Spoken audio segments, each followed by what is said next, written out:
이곳의 성벽은 높고 견고하다.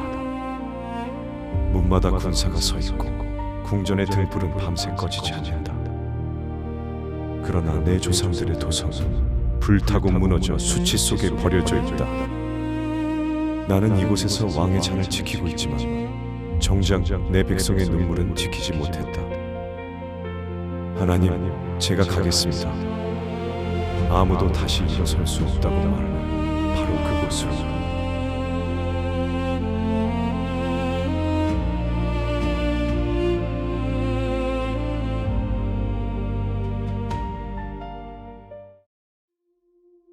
사람들은 무너진 도시를 바라볼 때 먼저 허물어진 성벽과 불타버린 건물을 본다. 그러나 한 공동체가 진정으로 무너지는 순간은 돌로 된 성벽이 쓰러질 때가 아니다. 그곳에 살아가는 사람들이 더 이상 내일을 기대하지 않을 때 수치와 절망을 자신의 운명처럼 받아들이며 우리는 원래 이렇게 살아야 한다고 체념할 때 그 공동체는 완전히 무너진다. 페르시아 제국의 중심 수산궁, 그곳에서 왕의 술잔을 맡아 관리하던 한 유다인이 있었다. 그의 이름은 느헤미야. 왕의 곁에서 신뢰받는 관리였던 그는 안전하고 풍요로운 삶을 누리고 있었다.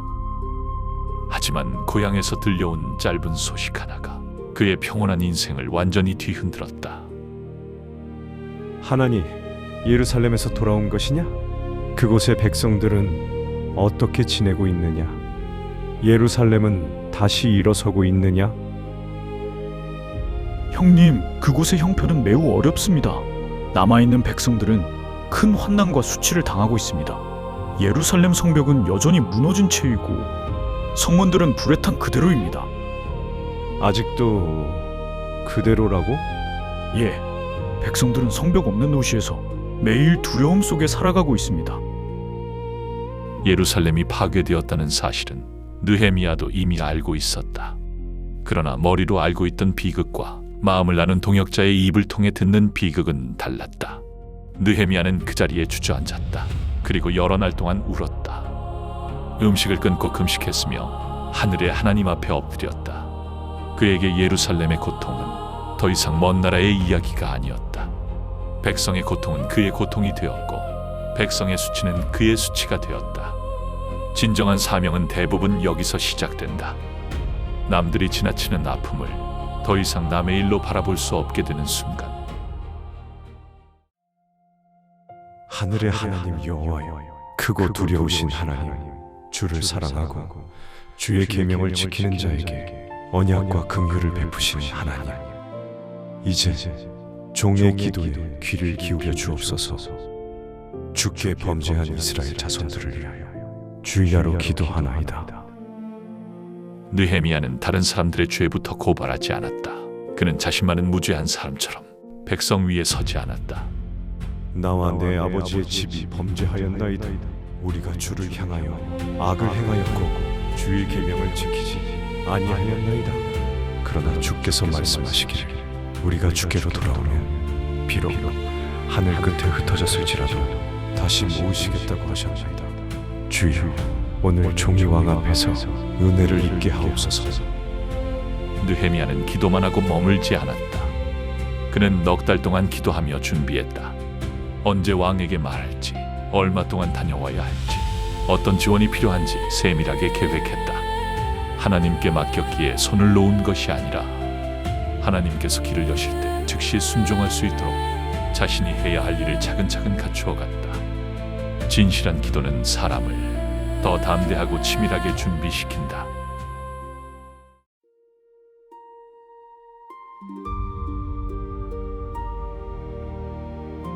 느헤미야, 네가 병들지 않았는데 어찌하여 얼굴에 수심이 가득하냐?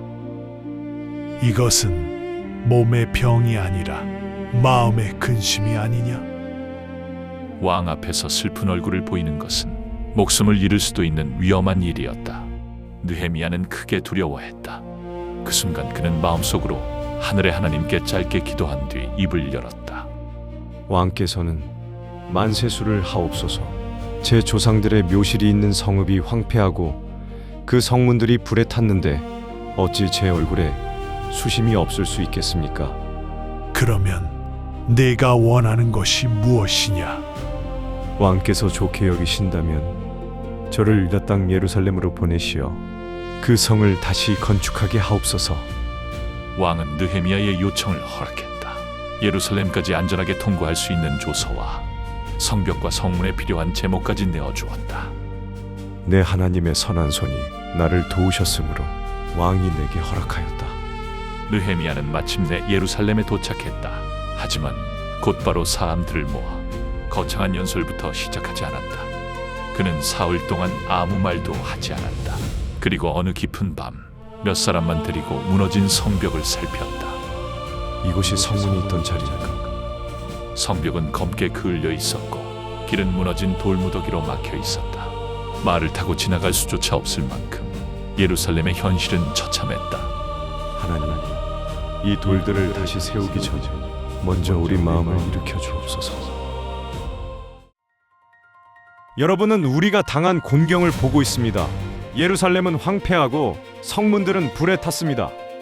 우리가 다시는 수치를 당하지 않도록 예루살렘 성벽을 다시 건축합시다. 왕이 우리를 돕고 있습니다. 그러나 무엇보다 하나님의 선한 손이 우리와 함께하고 있습니다. 일어나 건축하자! 느헤미야의 사명은 더 이상 한 사람만의 꿈이 아니었다. 제사장과 상인, 관리와 기술자, 아버지와 아들, 딸들까지 일어났다. 누군가는 돌을 나르고 누군가는 성문을 세웠으며 사람들은 자신이 사는 집 가까이에 성벽을 맡아 쌓기 시작했다. 오랫동안 침묵하던 예루살렘에 망치 소리와 희망의 외침이 울려 퍼졌다. 그러나 폐허가 다시 세워지는 것을 기뻐하지 않는 사람들도 있었다. 사마리아 지역의 유력자 산발랏과 암몬 지역에서 영향력을 행사하던 도비아는 예루살렘 성벽이 점차 모습을 갖추어 가는 것을 못마땅하게 바라보았다. 그들에게 성벽 없는 예루살렘은 두려워할 필요가 없는 약한 도시였다. 그러나 예루살렘이 다시 성벽을 세우고 하나의 공동체로 일어선다면 자신들이 누리던 정치적 영향력과 이익도 위협받을 수 있었다. 유다 백성이 다시 일어서는 것을 원하지 않았던 그들은 성벽보다 먼저 백성들의 마음을 무너뜨리려 했다. 처음 그들이 선택한 무기는 칼과 창이 아니라 조롱이었다. 저 보잘것없는 유다 사람들이 무엇을 하겠다는 것이냐? 저 불탄 돌무더기를 다시 살려내기라도 하겠다는 것이냐? 저들이 쌓는 성벽은 여우 한 마리만 올라가도 무너질 것이다. 하지만 느헤미야는 말싸움을 벌이지 않았다. 그는 하나님께 기도하고 다시 공사 현장으로 돌아갔다. 하늘의 하나님께서 우리를 형통하게 하실 것이다. 그분의 종인 우리가 일어나 건축할 것이다. 성벽이 절반 높이까지 올라가자 조롱은 무력 위협으로 바뀌었다. 적들이 예루살렘을 공격하려 한다는 소문이 퍼졌고 지친 백성들의 마음에는 두려움이 찾아왔다. 우리의 힘이 다 빠졌습니다. 돌무더기는 아직도 많은데 우리가 이 성벽을 완성할 수 있겠습니까? 그들을 두려워하지 마십시오. 지극히 크고 두려우신 주를 기억하십시오. 여러분의 형제와 자녀와 가정을 위하여 끝까지 싸우십시오. 그날부터 절반은 공사를 하고 절반은 창과 방패를 들었다. 짐을 나르는 사람은 한 손으로 짐을 쥐고 다른 손으로 무기를 잡았다. 건축하는 사람들도 허리에 칼을 찼다. 어디서든 나팔 소리가 들리면 그곳으로 모이십시오. 우리 하나님께서 우리를 위하여 싸우실 것입니다. 적들의 공격에 대비하면서도 성벽 공사는 밤낮 없이 계속되었다. 그러나 백성들이 모두 같은 형편에서 이 공사에 참여하고 있었던 것은 아니었다. 가난한 사람들은 생업을 뒤로 한 채 성벽을 쌓아야 했다. 설상가상으로 흉년까지 겹치면서 먹을 곡식은 부족해졌고 페르시아 왕에게 바쳐야 할 무거운 세금은 그들의 삶을 더욱 짓눌렀다. 외부의 적을 막기 위해 성벽은 점점 높아지고 있었지만 그 성벽 안에서는 가난한 백성들의 삶이 무너지고 있었다. 우리와 우리 자녀가 먹고 살아야 합니다. 우리에게 곡식을 주십시오. 우리는 먹을 것을 얻기 위해 밭과 포도원과 집을 저당 잡혔습니다. 왕에게 세금을 바치려고 돈을 빌렸지만 이자를 감당할 수 없습니다. 우리의 아들과 딸들이 종으로 팔려가고 있습니다. 성벽 밖에서는 적들이 예루살렘을 위협하고 있었고 성벽 안에서는 부유한 사람들이 가난한 동족의 절박함을 이용하고 있었다. 돌로 된 성벽이 아무리 높아져도 사람과 사람 사이의 신뢰와 정의가 무너진다면 그 도시는 결코 안전할 수 없었다. 느헤미야는 백성들의 부르짖음을 듣고 크게 분노했다. 그러나 감정대로 행동하지 않고 깊이 생각한 뒤 귀족들과 관리들을 불러 세웠다. 여러분은 어찌하여 자기 형제에게 이자를 받습니까? 우리는 이방인에게 팔린 형제들을 힘을 다해 되찾아오고 있습니다. 그런데 여러분은 우리의 동족을 다시 종으로 팔겠다는 것입니까? 오늘이라도 그들의 밭과 집을 돌려주고 받은 이자를 되돌려 주십시오. 돌려주겠습니다. 그들에게 아무것도 요구하지 않고 말씀하신 대로 하겠습니다. 느헤미야는 백성들에게만 희생을 요구하지 않았다. 그 자신도 총독으로서 받을 수 있는 식량과 세금을 받지 않았다. 참된 지도자는 높은 자리를 이용해 자신의 성벽을 쌓는 사람이 아니다.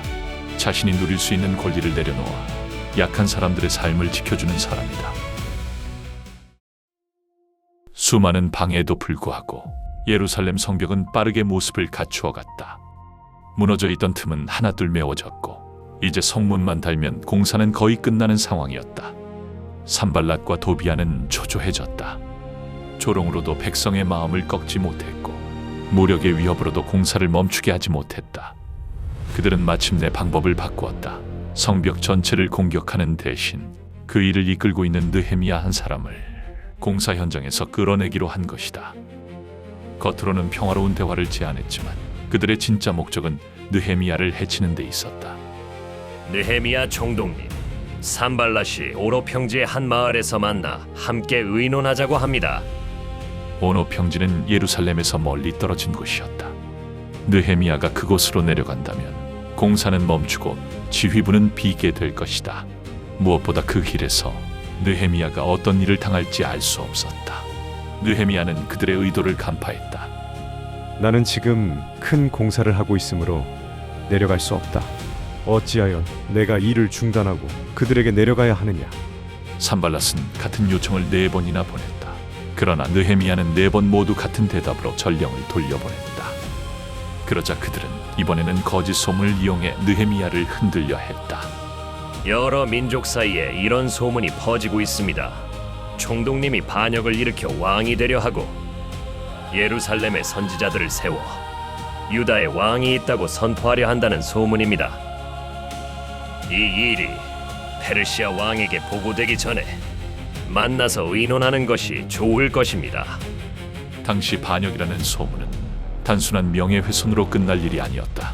사실로 받아들여진다면 느헤미야는 왕의 신임을 잃고 성벽 재건 전체가 제국에 대한 반역으로 규정될 수도 있었다. 그러나 느헤미야는 두려움 때문에 사명의 자리에서 내려오지 않았다. 네가 말한 일은 없는 일이다. 그 모든 것은 그들의 마음속에서 지어낸 것일 뿐이다. 느헤미야는 적들의 목적을 알고 있었다. 그들은 거짓 소문으로 백성들을 두렵게 하고 그들의 손에서 힘을 빼앗아 공사를 중단시키려 했다. 느헤미야는 논쟁을 길게 이어가지 않았다. 그는 다시 하나님께 기도하고 자신이 있어야 할 성벽 위로 돌아갔다. 하나님이여, 이제 내 손을 힘있게 하옵소서. 느헤미야의 기도와 함께 백성들은 다시 손에 힘을 쥐었다. 적들이 보낸 편지와 거짓 소문은 사라지지 않았고 성벽 밖의 위협도 여전히 남아 있었다. 그러나 느헤미야는 더 이상 그들의 말에 시간과 마음을 빼앗기지 않았다. 그는 성벽 위로 돌아가 백성들과 함께 마지막 남은 공사를 이어갔다. 이제 얼마 남지 않았습니다. 두려움에 손을 멈추지 마십시오. 우리가 시작한 이 일을 끝까지 완성합시다. 느헤미야가 사명의 자리에서 내려오지 않자 백성들도 자신의 자리를 지켰다. 밧줄을 당겨라. 조금만 더. 이제 성문을 올려라. 성벽이 드디어 완성되었습니다. 무너진 채 방치되었던 예루살렘 성벽이 마침내 완성되었다. 공사를 시작한 지 단 52일 만이었다. 여우 한 마리만 올라가도 무너질 것이라 조롱받던 성벽. 적들의 위협과 거짓 소문, 백성들의 피로와 공동체 내부의 갈등 속에서도 끊임없이 이어졌던 공사. 그 그 모든 방해에도 불구하고 성벽은 마침내 다시 일어섰다. 하나님께서 우리를 도우셨다. 주변의 모든 민족은 두려워했다. 그들 역시 이 일이 사람의 능력만으로 이루어진 것이 아니라 하나님께서 이루신 일이라는 사실을 깨달았기 때문이다. 하지만 느헤미야는 성벽이 완성되었다고 해서 모든 재건이 끝났다고 생각하지 않았다. 돌로 된 도시는 다시 세워졌지만 그 안에 살아갈 백성들의 마음과 믿음은 아직 회복되어야 했다. 유대 백성들은 수문 앞 광장에 모였다. 남자와 여자, 말씀을 알아들을 수 있는 아이들까지 함께 섰다. 그들은 율법학자 에스라에게 하나님의 말씀을 읽어달라고 요청했다. 위대하신 하나님 여호와를 송축하라. 에스라는 새벽부터 정오까지 말씀을 읽었다. 말씀의 뜻을 깨달은 백성들은 자신들이 얼마나 멀리 하나님을 떠나 있었는지 알고 울기 시작했다. 오늘은 여러분의 하나님 여호와의 성일입니다. 슬퍼하지 말며 울지 마십시오. 가서 좋은 것을 먹고 단 것을 마시며 혹시 준비하지 못한 사람에게도 나누어 이 기쁨을 함께 하십시오. 여호와로 인하여 기뻐하는 것이 여러분의 힘입니다. 느헤미야가 꿈꾸었던 것은 높은 성벽 안에 숨어 사는 도시가 아니었다. 하나님의 말씀을 듣고 잘못을 돌이키며 가난한 이웃과 기쁨을 나누는 공동체. 돌로 된 성벽보다 먼저 사람의 마음이 다시 세워지는 곳. 그것이 느헤미야가 꿈꾸었던 진정한 예루살렘이었다. 느헤미야는 처음부터 위대한 지도자가 되려 했던 사람이 아니었다. 그는 단지 무너진 고향의 소식을 듣고 그 아픔을 외면하지 못했던 사람이었다. 그는 울었고 기도했다. 그리고 안전한 궁전을 떠나 폐허가 된 예루살렘으로 들어갔다. 조롱과 위협 속에서도 사명의 자리에서 내려오지 않았고 마침내 무너진 성벽과 절망에 빠진 백성의 마음을 다시 일으켰다. 느헤미야의 이야기는 오늘 우리에게 묻는다. 당신이 바라보고 있는 무너진 성벽은 무엇인가? 상처 입은 가정인가? 흔들리는 공동체인가? 아니면 다시 일어설 힘을 잃어버린 당신 자신의 마음인가? 하나님은 완벽한 사람을 기다리지 않으신다. 무너진 현실 앞에서 울 수 있는 사람, 기도한 뒤 자신의 자리에서 일어나는 사람, 그리고 두려움 속에서도 맡겨진 사명을 포기하지 않는 사람을 통해 다시 시작하신다. 무너진 성벽 앞에서 울었고 기도와 순종으로 한 시대를 다시 세운 사람, 그의 이름은 느헤미야다.